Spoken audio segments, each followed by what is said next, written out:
How you doing, YouTube? What? What? Yeah, Huh? That was weird. Yeah, I know. It's an inside joke between me and someone from 10 years ago, which means everybody will get it. Anyway, how you doing, YouTube? Matt with NEPA Beer Reviews back with yet another review. Yeah, packed house tonight, doing ripping through a bunch of reviews.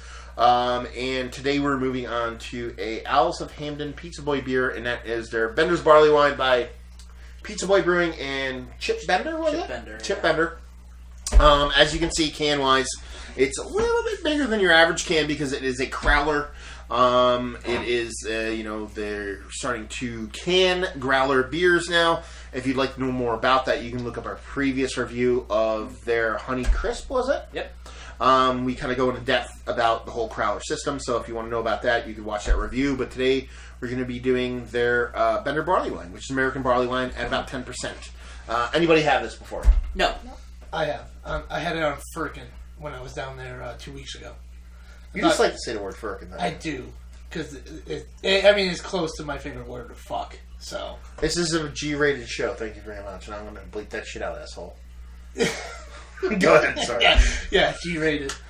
No, but I'm not as big into barley wines. It's something new to me, along with the Belgians that we've been trying. And but no, I thought it was very good. I said just a lot of flavor, and I wasn't disappointed. So Beautiful. As far as what's on the label, the Crowler, Owls of Hampden Pizza Beer Happy Barley Wine. That's all it is. I mean, it's Crowler, so they just slap a label, pre-made label on there, right on it, and that means I love it because it's ghetto as hell, and ghetto is awesome. I really like the silver top. No, yeah, anyway. So let's dive right in. See what we got going on here. It's an American barley wine. That seems like it kind of wants to come out. So we'll see what happens. I am a barley wine. You gonna stiff me on a pour now again? Of course. For the third time tonight. You're gonna say seventh time. Now I'm gonna totally do it. It's pretty clear. I'm usually expecting a little bit more kind of hazy density to a barley wine. Looking at Joe's, it is pretty clear that you can see through it. No soup for you. All the head for you, Jack. There we go. Let's put that there. Put that there. You can see what's going on. And finger width ahead, just off-white color. I got like 2 fingers on mine. Yeah, so it depends on the pour. I mean, your glass, because of the taper, I think, tends to throw off a bigger head. Well, I got the same glass as Amanda. Listen, I'm trying to make sense of the shit I say here. So don't fuck me up. No. Yeah, I mean, the taper on my glass. Compared to the exact same glass over there? Yeah, exactly. But the gold rim really there it is. Yeah. It's golden rims and golden showers. The color on this, it's like almost like magnifyingly clear. Like you look into it, it's like weird. So clear it's not even funny. Like I can't even put into words how clear it is. Yeah. It has a nice color to it, but typically my barley wines I want to have this kind of like a little murkiness. Yeah, a little murkiness to give it a little density to it. But hey, let's see what she smells like. That smells English as opposed to American. I know they say it's American, but yeah, it does. I'm not getting an overly hoppiness to it. A lot of times when I think of an American style barley wine, I basically think of like you're just kind of splitting the lines between a double IPA here. Yeah, it's almost like you got to a point where there's a cutoff line. Like a brown IPA. Yeah. It's like Dogfish 120 is just it's just American barley wine. Yeah, they call a whatever IPA. Yeah. This really, and the nose doesn't really have much of a hop profile. More like a super dense, like almost like a, not even like a, it's like candy sugar to the max. Almost like a actual syrup, like a candied syrup sugar. Like you said, we were texting back and forth. Joe's going to school in Niagara for brewing. You're making Belgian candied sugar. It almost smells like a candied sugar in that kind of sense. Yeah, it does. Almost smells like a syrup, kind of like a syrupy caramel. Yeah, which doesn't suck, but it's kind of weird just to get a barley wine that's singular because there's really not much else going on. No, for me. No. What about you guys? I'm kind of around the same, and I've had it before, so I've had the taste profile, and it does fall into that caramel type candy. I said it's very pleasing though. Like I like, it's not overly hoppy, it's not overly malty. Like I said, it's kind of a balanced mouthfeel for myself. I know what you're gonna say because you like English old ale, so this is probably right up your alley. I'm looking at you. He's talking to you now. I'm talking to you. What do you think? I'm not getting a strong smell. Pretty much in line with what you guys said. Cool. So. Well, let's dive right in. Cheers. Cheers. Cheers.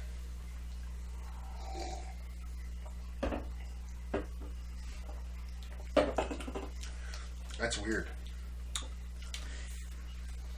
Alright, this is completely different than the other, like, American barley wine that I've had from them. It's a stretch. Like it's a stretch. It's not even an English barley wine. It's just bizarre.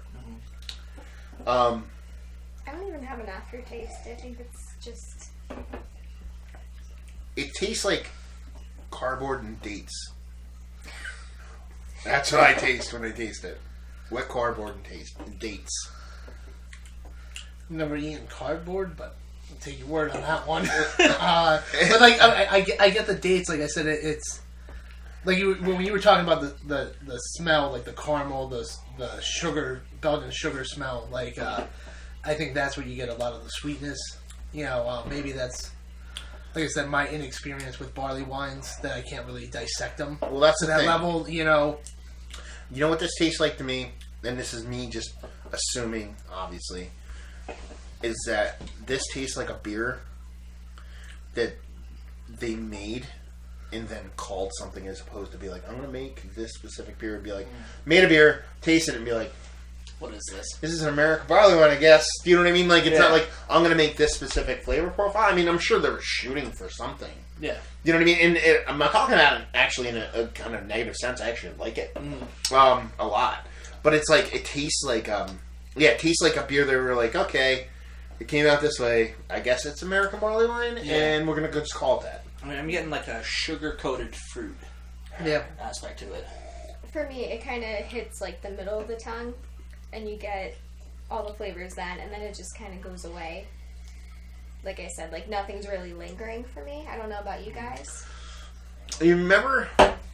Okay, you remember? I mean, they probably still make them, but like if you went to like your dentist or you went to the bank back in the day, they used to give you a lollipop, and it was the clear foil one, and it was this flat lollipop that was round with a stick on it. Yeah. Mm-hmm.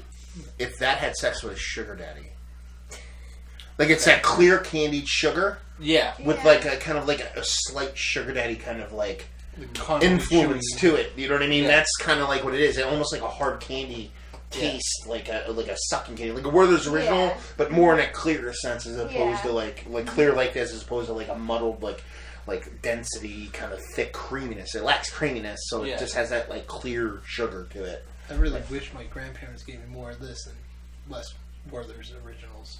Dude, don't sleep on Werther's Originals. That shit's good, man. My grandparents were the straight up just mint in a jar people, so. Well, like the Jordan mints that stick together, they all clump together, the powdery ones. Yeah, it sucks. Yeah. What the hell's that about? Yeah, so don't talk to me about struggle. It's a hard life. Yeah, it's so hard. Yeah, I like it. It's a weird one. I really wish I could have tried it out of tap, because for some reason I think maybe it could be that. Had something to do with it. Could be. You know, but I still like it in a way that I don't even know what to say. It tastes like somewhere between a beer and a liqueur. Yeah.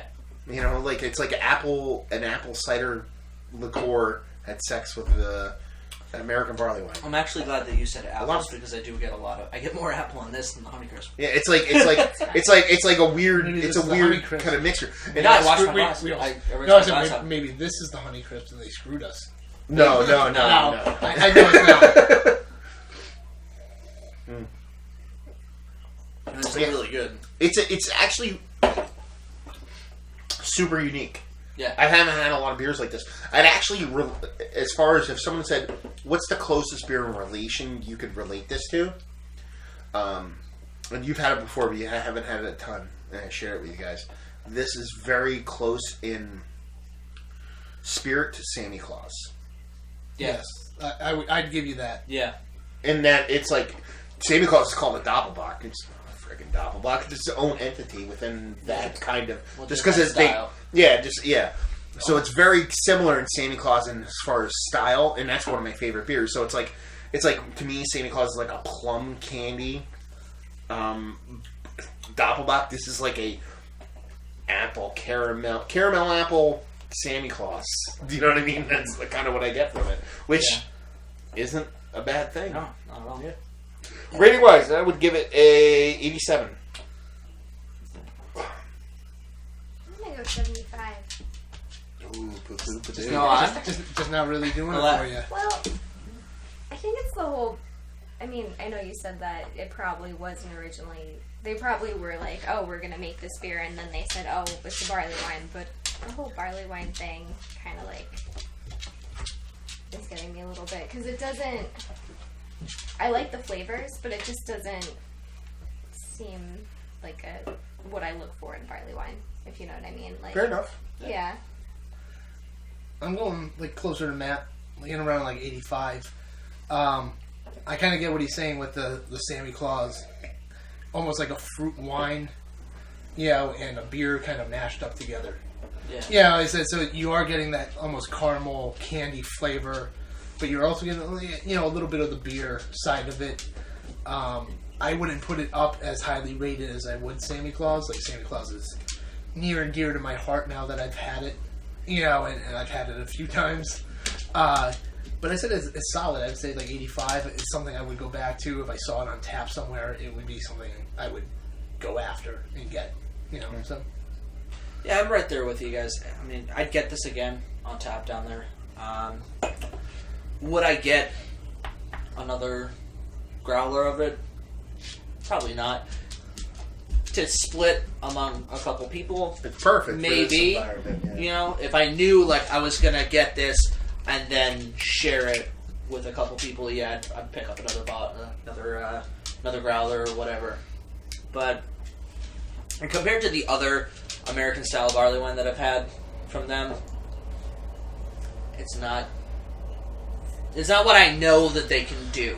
It's jumping the shark. Yeah, it's not what I know they can do with this style. And the one thing I don't think we touched on at all is it's a crazy high ABV beer that drinks like there's really not much booze going on. Yeah. I mean, it's super drinkable. There's really not much to it. Apparently, Pizza Boy is all about getting people tuned up because they make 10% beers that drink like 4% beers and 13% beers that drink like 7% beers. I think they have a deal. And there you go. They have a deal with the local cops, I guess. Or the taxi service. Yeah. Or the liver transplant factory down the road. Because there's I own a liver transplant factory because they exist. So yeah. We're all pretty much in line, except for Amanda because she hates it. And I'm joking. Send all hate mail to Amanda. I'm joking. Ace is not your thing. Yeah, I understand. And that's the thing. You gave it what, a 75? Yeah. Which is 75 is not a bad score. Like some people are like, how dare you give this beer a 75? She just can't shake like the in barley the top. wine. Like she can't shake that it's classified as a barley wine. When I think barley wine, I think like in a good way, a kick in the teeth almost. Yeah. Like very bold and big flavors. Yeah, You're looking for, be it funky, be it alcohol, be it whatever. Like you're looking for bigger flavors, and I think this is kind of subtle. Like you said, it hides 10% very well. I tell you what, though, and you would be better to explain if I'm fucking out of my mind. This tastes like a beer that would be infinitely perfect barrel aged. Oh yes, like this is like absolute. This is the beer you barrel.